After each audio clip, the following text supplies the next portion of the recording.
All these years later, we're still in denial about how the world has changed, the modern world.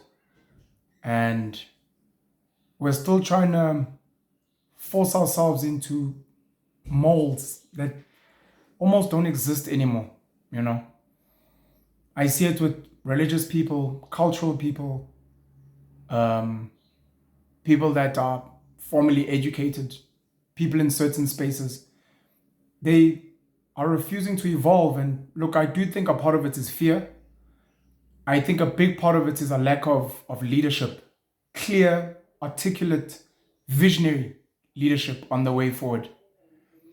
There's been a little bit of progress in spaces like women empowerment, feminism being largely equality of genders. And we've had alternative sexualities become very vocal. There's been a little bit of work done with black empowerment and other races being seen by the world. Hasn't been that great, but there's been some move. But when you look at the way we live daily, just our normal lives, we're in denial. As a black African, South African, I'm living in a time when I dress in European clothing, where I get sent to schools where I speak English most of the time. The programs I watch on TV are largely English. The music I listen to is English and probably American. The food we eat is not indigenous foods. We're eating bread. Bread is not something we were actually having as Africans. We may have had variations of bready type meals. And our socialization is different. The way we interact with women or girls, the way we get intimate, the way we have children, the way we interact with our parents, even in the workspace, there's still people today that are struggling to understand that that old man, that old woman is your work colleague. You can, if you want, call them Mama Bani or Baba Bani, but to be honest, you can just call them by their name because that's the rules of the space, the part where it hurts me the most is in children and how we're raising them. I'm fully convinced we're raising our children wrong in so many different respects. And one of the things that's hurting me is we're in denial about the fact that we're not a generation that gets married. We're a generation that if we get married for the wrong reasons. And if we get married, it's not going to last long. High divorce rate. Because women are empowered and are free and they have agency and they can leave a man if they don't have peace. Our families are not marrying each other anymore. It's individuals. I marry a girl. It is not a girl's family marrying the girl into my family. The girl may not even know my dad. She may not have a serious relationship with my mom, except for maybe holidays when they see each other. We're not in the same geography. Parents live in Cape Town, other parents live in Durban, we live in Joburg. We hardly see each other, and we're living this Western life, and our parents still have some few remnants, not even of an African life, but of a township life, which we don't live. When we squabble, we don't take it to the families, we take it to court, children's court. We speak to therapists instead of speaking to elders within our families. And then we have kids. Then we have kids, boy. And our generation is the generation that's going to have kids with multiple people, male or female. Because you're going to have one child with this guy and you guys maybe get engaged and then you split, you're going to have a child with someone else. And co-parenting becomes a problem. And I hate the concept of co-parenting, largely because co-parenting requires compromise. And the compromise is normally from the man, number one, and it's normally from an African perspective. What does that mean? It means that according to society, women have the template on how to raise a child. So they get to dictate what's right, what's wrong. Don't swear. The child mustn't watch that. You're being too rough with it. The women get to set the template. That's the one part. So men can't come with their masculinity and want to dictate parenting. The second part is the African compromise, where the way we live today and the way we're raising our kids is not from an African perspective. We're not raising our kids to go and herd cattle or work in the fields. We're not raising our kids to be raised within a village. We're raising them from a Western European perspective where they must have a nanny, where they must wear disposable nappies. They must get formula. They're not drinking goat's milk. where they have to go to preschool, creche, they go to primary school, to high school. They must wear their little suits or their little tunics. They must speak English, and then they must copy what they see on TV, watching Barney, watching Coco Melon, Teletubbies, Peppa Pig. And if you're not that way inclined, there's something wrong with you and you have to bend. When you, as a parent that doesn't live with the child, speaks to your child on a video call, you have to speak to them like you're acting in a Hollywood movie. Hey, sweetheart, how are you doing? Daddy misses you so much. I want to send you a hug and a kiss. What do you want for your birthday? Do you want a pony? What the fuck is that? You're not even being natural. You're acting what you see on TV. It's not even who you are. You don't want to be having those conversations with your 5-year-old boy. Oh, how are you doing, my boy? Oh, look who's a big boy. You want to be like, hey, daughter, udlile. Upma. Manje, uyanina sko. You want to be real. And be like, hey, you can't speak like that to a child. Who says that? Who says I mustn't speak to my child like that? No, everyone knows. No, everyone has been conditioned by TV. Everyone's been conditioned by westernization. Everyone's been conditioned by the Western white European mother dynamic. And everyone has to bend to that. And I hate it so much. Because if you are alternative, if you're African, if you're black, if you're Indian, if you're very orthodox and traditional, if you're old school, something wrong with you. You must catch up with the times. Have to speak to the kids about pronouns. Have to speak to the kids about the birds and the bees. Have to take your children to the park and push them on a swing.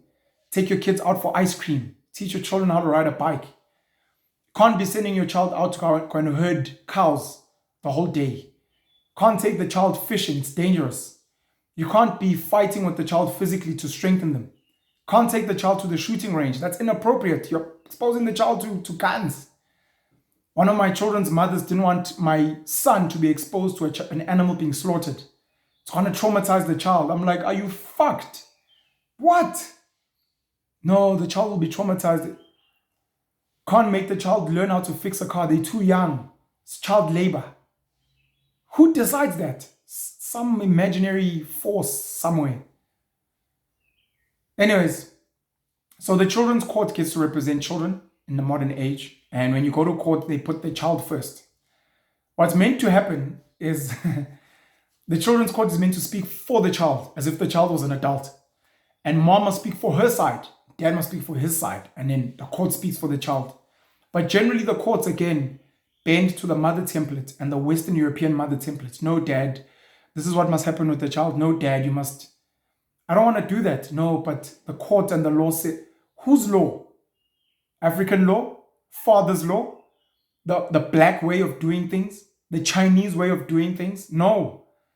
It's the European white mother way of doing things, and you must bend. Because that's apparently what's right according to the courts. Because again, our families are no longer involved. And I've got multiple kids with different women. And women out there have got multiple kids with different men. So here we are. And then as men, we suffer because it is not natural for us to be women. And it's not natural for us to bend the way we do. But because we don't live with our kids, we have no choice. And if you try to fight the mom, you end up in the courts. And the court is not, they don't care about you. And what they say is in the best interest of the child is what's best according to the white Western European mother model. So we need new models that will work. One of the things I used to celebrate was this concept that maintenance and visitation access are separate. So I can be a dad who does not maintain his child at all, but I have a legal right to see and spend time with my child. The fact that I don't maintain, separate issue. Mom must take me to the maintenance court. The fact that mom has dumped her kids with her parents or with her mother and sends no money at all, she has a right to see those kids. The fact that her mother's waking up every day, breaking her back to raise her kids, doesn't matter. She has a right. If the grandmother has an issue, she must take her daughter or the daughter and the father to maintenance court. Maintenance is so deep that like if your child's father doesn't maintain the child, you can take his parents to court, to maintenance court, to maintain the child. Same with the guy. If your baby mama's not maintaining the child, you can take her parents to maintenance court. Or if she's married to another man, you can take that man to court for maintenance. It's crazy. It's fucking wild.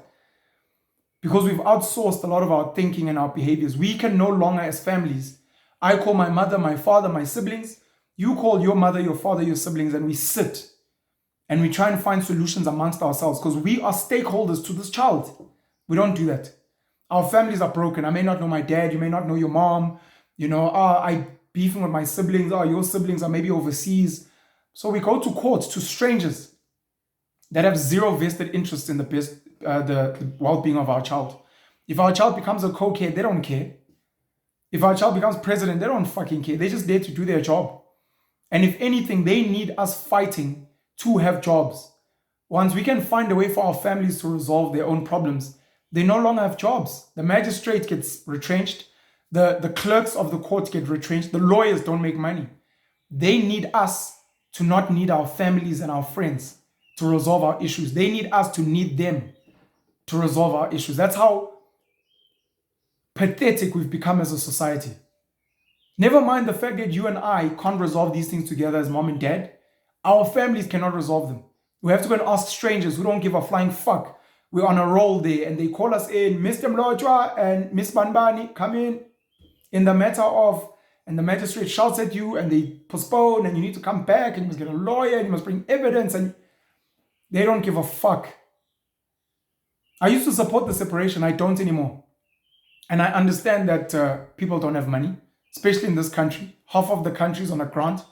Men don't have jobs. Women don't have jobs. So in the absence of money, we need to speak value, which is one of my penalism principles, according to my Bible, penalism principles. You're a man. You're not maintaining your child.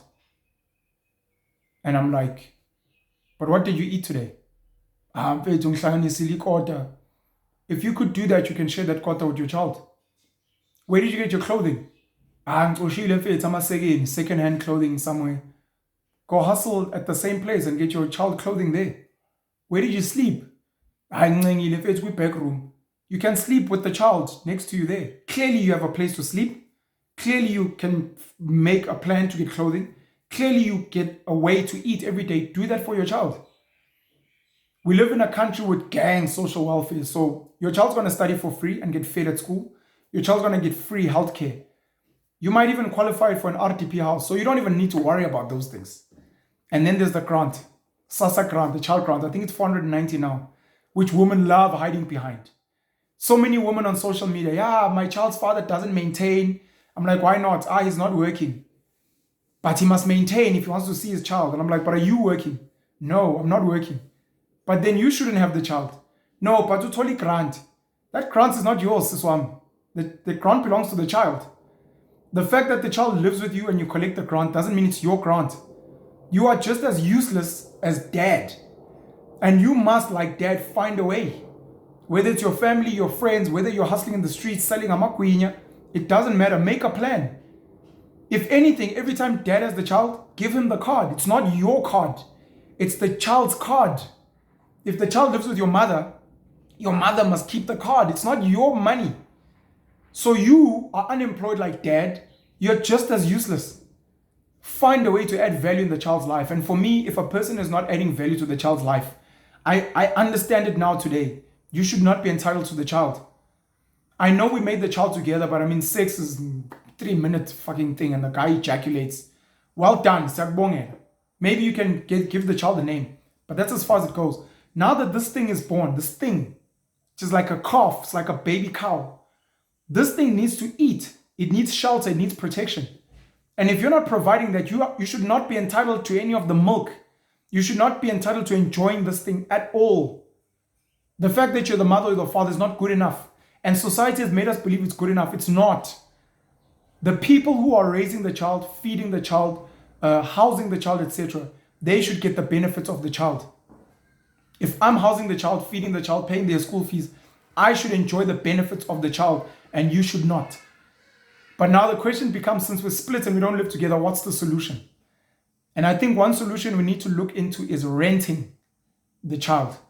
I know it's odd. Probably never heard that before. Rent your child. If your child costs 3,000 Rand a month, school fees, some medication, some clothing, some food, 3,000 Rand, That's 100 Rand a day. 100 Rand a day. If you as the dad, if you as the mom want to spend 2 days with the child per month, it's 100 Rand times 2, that's 200 Rand. Send me 200 Rand and you can rent the child for 2 days. If you want to rent the child for 5 days, send me 500 Rand. Maybe even send a little bit more. Come and pick up the child. I'll come fetch the child when it's my turn to rent the child. I think that might solve a lot of problems. Because currently, moms want dad to send all the money. People want the child to send half of the money, but I only get 4 days in a month with the child. Why am I paying? But it's your child. But I don't enjoy the child. I'm not enjoying. You are. If you are not enjoying the child as the mom, give me the child. Let the child come live with me. Then you can rent the child for 4 days a month. I think you're telling me, but the child is at school. Let me have the child since the child is just at school. And clearly it doesn't matter that the child is with me from 2 in the afternoon till the evening and the following. Clearly you don't count that. No, but school days don't count. That's what the court says, by the way. School days don't count. 201 days out of 365 days, children are at school. But apparently those days don't count. And mom gets to enjoy the child in the afternoon. Dad can take the child to the mall. We can go to the shooting range. We can go and ride horses. But those days don't count. The days that count are the weekends and the holidays. There's a lack of logic and practicality in how we're raising kids. Rent. You want this child, rent the child. Doesn't matter if you're living with your parents, the child will come and stay there. If your parents are dishing a plate for you, they must dish an extra plate for your child. Rent the child. This is how much the child is. If the child is 6,000 Rand a month, the child is 200 Rand a day. So if you want the child for 3 days, Boti, please steer 600 Rand. You can have the child for 3 days.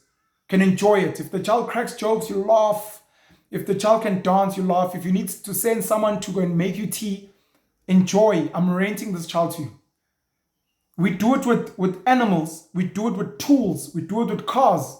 But we don't want to do it with children. And children have become so expensive. They've become a liability. We haven't even spoken about turning them into assets. They've become liability. So if you want to enjoy the perks of this liability, my DSTV, my car, pay for it. Rent it. If you will not lend me rent my child, I will not pay for my child. I'm really starting to believe that men in particular who don't get to see their children must not send any money for their children. Why? I must send money for a child that you get to enjoy, that you and your friends get to chill with on weekends, that you and your family get to go on holidays with. When do I get to have the child? When do I get to enjoy the child with my friends, with my family? I'm like, yo, this is my boy. Hey, boy, go fetch your dad a beer. Hey, my angel, please help your stepmom go bake cookies. When do I get to enjoy this child and laugh with this child and have fun with them? Why should I pay for something I don't enjoy?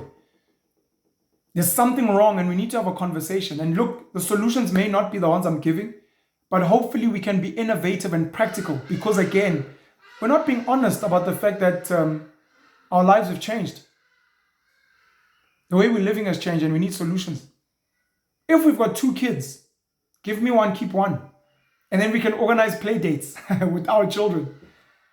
A mother's comfortable to organize play dates with their child and strange people and their children, but has got an issue taking that child and organizing a play date with the child's father. How fucked up is that? They've got an issue organizing a play date with their child's grandmother, but they have no issue going to drop off the child with some random woman from the child's school, some random man at the child's school, and their families and their grandparents and their children. You have an issue with your child's father coming with their other child from another woman and playing with your child. No, I don't want my child. But you're fine with your child being with strangers. You've got no issue with your child laughing with the cashier at ShopRite. You've got no issue with your child being coached by a stranger at school. But you've got an issue with your child spending time with the father. Something's fucked up there. And it means the issue is actually your relationship with the father and nothing to do with the child. What's in the best interest of the child is to quantify how much your child costs per month. And this is not going to be based on what mom says, private school. It's not going to be based on what dad says, oh, my child will not wear Pep. My child will wear Louis Vuitton. No. It will be when your child is with you, Pep, your child will wear Pep. When the child that I've rented is with me, I put on Louis Vuitton. When your child is with you, they go to private school, you pay that. When the child is with me, they go to Model C or they go to a free government school because that's me. That's what I enjoy. That's what I can afford. Co-parenting and this pop compromise we have now is fucked. And I think if we can make it a rent, please rent the child when you want them at this cost, and it's a fair cost, I think we'll start making some type of progress. And again, it doesn't have to be money, it's just value. If you're renting the child for 2 days, that means housing, food, clothing, entertainment, schooling is on you. Mommy's not going to cover the school fees for the days that baby's with you. Mommy's not going to cover food. I've packed lunch for him. No, don't pack anything, mom. Dad must fucking make it shake. Don't pack his clothing. Dad must go find clothing for the child for those days. That's when I think we'll start getting somewhere as a society. But we're so broken and lost. And I think for parents that are absent for longer periods, 10 years, 15 years, I think when they want to have a full enjoyment of that child, I think they must pay for the child fully. If you've had a child for 10 years and your child has cost 10,000 Rand per year, that's 100,000 Rand. 10 years. If dad wants to come back into if mom wants to come, you're like, this child is 100,000 Rand cost of a cow, of an Uber. If you want now to be in this thing's life completely, you need to compensate me 50,000, my half. Or if you want this child to come and live with you fully, and then I'm the one that has to rent from you, buy this child from me. 100,000 is how much I've spent. Pay the 100,000 as if the child was living with you, and then every time I want the child, I'll rent from you. So look, rent. And you can even maybe start tweaking the rent. If the child is 3,000 a month, that's 100 Rand a day. You're like, look, daily rate maybe 150, 200. Because, there's nuances in this child, and I've had to develop this child, and the price will go from 100 Rand a day. Maybe when they're a bit older, this child is now 200 Rand a day, 500 Rand a day. If you want the child for a weekend, send me 1,000 Rand, you can have the child.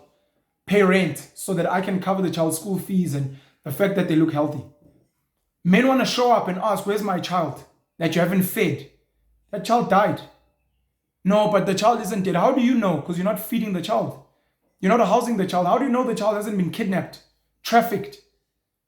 I must go and raise your cow, feed your cow, get a shepherd, get luscious grass, get feed, vaccinate the cow, make sure it's in a good kraal. And then when you feel like it, when you show up once in a blue moon, like an eclipse, you can just come and milk this beautiful, ooh, what yummy milk.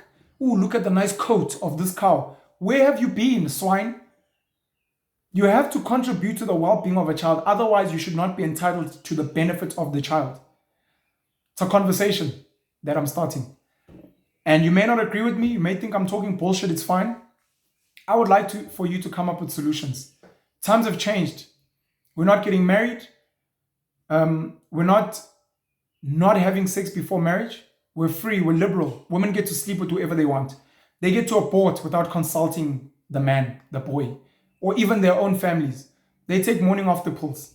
When she's ready to fall pregnant, she keeps the baby. When she's not ready to be a mom, she aborts. Doesn't matter. Our families are not united. They don't have solutions. Our traditional leaders have no say.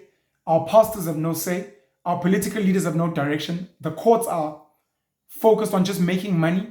They don't have a vested interest in what's actually best for your child. And you and your families are just floating around like headless chickens.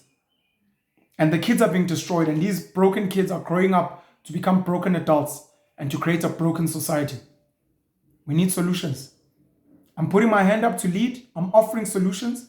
I'm hoping some of you are going to listen to these solutions and implement them. Or if you're not sure if you want to tweak them, do so. Or speak to me. Let's consult. Rent me for an hour. And let's sit down with your partner, with your families, and let's mediate. What's a fair solution? How much does the child cost? Where do they go to school? What is their medical aid like? Where do they sleep? What do they wear? What do they eat? Can we find an amicable solution? How much does mom earn? Where does she work? How much does dad earn? Where does he work? How do the families get to enjoy the child? Dad doesn't want to rent the child. He's a good for nothing. But maybe dad's brother wants to rent the child. Maybe dad's father, the child's grandfather is like, hey, I'd like my grandson to visit me. Okay, granddad, this is how much you must pay to rent the child for 2 days, 3 days. Granddad wants to take the child for the holiday to go and see the extended family. I'm happy, granddad. Please pay this much to rent the child. My child's value is 200,000. And a 200,000 Rand piece of equipment, an Uber, a whatever. Normally, if you rent it at a daily rate, this is how much a daily rate is. You want to rent this child? Easy. This is the daily rate. You get to enjoy the child. You want to buy the child so that the child can live with you. This is how much the child is worth. This is how much I've invested in the child. Buy the child. I'm happy. Or I don't want you to buy the child. We can co-own. Give me my 50% investment in this child you're seeing today. Hospital costs, the fact that they can horse ride, the bicycle, you want to own 50%, pay me 50% value. Maybe we'll bump it up for inflation. Then you can also rent the child to your friends, your family. You can be like, hey, if you want to enjoy my child, this is how much, mom. Find solutions. Something has to change because we're fighting over maintenance. We're fighting over visitation and access. We're demanding certain parents to send money even though they don't get to enjoy the child. We're keeping our kids from certain parts of the extended family. Meanwhile, they get to enjoy your side of the extended family. You let the child go on play dates with strangers, but you won't let them go on play dates with their father or their mother or their grandparents. Something is broken in how we're living, and we're fucking up our kids because we don't have a plan. We don't have a clue. We're still trying to copy what we see on TV, but TV is misleading us and it's not real to our lived realities. Penuel the Black Pen. I've got a parents support group. Scared of sending the link here. I'll send the link here. I think we'll create a broader group, and maybe once a month we need to start either having online Zoom sessions or meeting up, and you guys can pay me to mediate and let's have chats around parenting. Where we're getting it right, where we're getting it wrong, what's modern, LGBTQI, transgenderism, what should kids be eating, where should they be exercising, should they be learning to handle guns, what is child labor and what's not. I want to get my kids into a model agency. I want them on TV. Should our kids be doing chores? Should we be paying them? And homeschooling. Let's have conversations and hopefully bring some of the kids on board to speak. 5-year-old, 10-year-old. How do you feel? Speak to us as parents and let's do things better.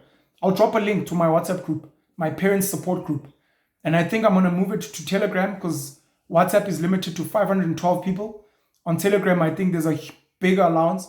We'll do that and then we'll organize. Maybe we can meet at the Botanical Gardens in Joburg or in Pretoria, or meet at a Smoke Daddy's or a Papacino's and just have these engaging chats. Meet at schools, meet at churches and speak. How do we raise better children? How do we become better parents? How do we ensure that the courts are serving us? How do we bring our families and our friends on board? And let's create better family structures. We've got modern families now. We've got blended families. Stepmoms, stepdads, half brothers, half sisters, step brothers, step sisters, and everything in between. We need to find solutions. Penuel the Black Pen, have a great and blessed day. Don't forget to love your children and do what's best by them and for yourself. By the way, you come first and then your kids. Kids don't come first. Your mental health, your physical health, make sure that you're fine so that you can be good for your child. Don't put your child first at your expense and you're getting fucked. Put yourself first, and once you're good, then you can be what's best for your child. Love you guys very much. Cheers. Oh, lastly, shout out to my kids. Kunz Malanga, my firstborn. Uzulu Khosi, my secondborn. Africa, Phoenix, my thirdborn, my first daughter. Ushaga, King was Tembiso, my third boy. His sister, Nkanyezi Rainbow Culture, my second daughter. And then, last but not least, Skupu Gaiwan, Skupu Fandiwan, Unyanga, Umangaliso, Una, Nako, Luna, my kids. I love them very much. Can't wait to have more kids and give them more siblings as well. Penuel the Black Pen. Cheers.